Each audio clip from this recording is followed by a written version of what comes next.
કે 3 મહિના ખરેખર જિલ્લા કલેક્ટર શું કહ્યું?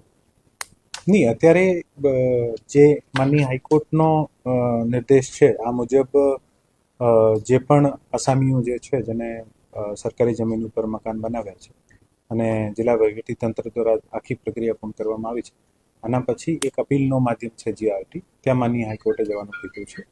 આ લોકો જીઆરટીમાં અપ્લાય કરીને અને એઝ જે હાઈકોર્ટે ઇન્સ્ટ્રક્શન કર્યા છે, માનનીય હાઈકોર્ટે ઇન્સ્ટ્રક્શન ઇસ્યુ કર્યા છે કે 3 મહિનામાં જીઆરટી જે પણ નિર્ણય લેશે, તો જ્યાં સુધી જીઆરટીમાં નિર્ણય ચાલુ છે ત્યાં સુધી ઓફકોર્સ ડિસ્ટ્રિક્ટ વહીવટીતંત્ર કંઈ નહીં કરી શકે.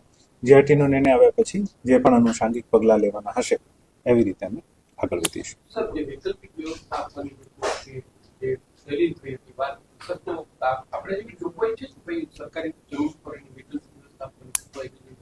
સરકારી જમીન ઉપર જે પણ દબાણ કર્યો હોય આને માટે વૈકલ્પિક વ્યવસ્થાની કોઈ આજની તારીખમાં કોઈ જોગવાઈ નથી.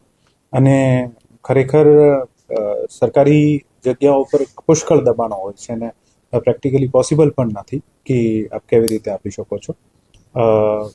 બાકી જે પણ માનનીય કોર્ટે ઇન્સ્ટ્રક્શન્સ આપ્યા છે, ઇન્સ્ટ્રક્શન મુજબ આ લોકો પોતાની રેમેડી, ડિસ્ટ્રિક્ટ એડમિનિસ્ટ્રેશનને કોઈ ઇન્સ્ટ્રક્શન નથી, આ લોકોને એક તક આપી છે અને જેવી રીતે નિર્ણય આવશે ફ્યુચરમાં જીઆરટી અથવા માનનીય કોર્ટને એવી રીતે આપણે આગળ વધીશું.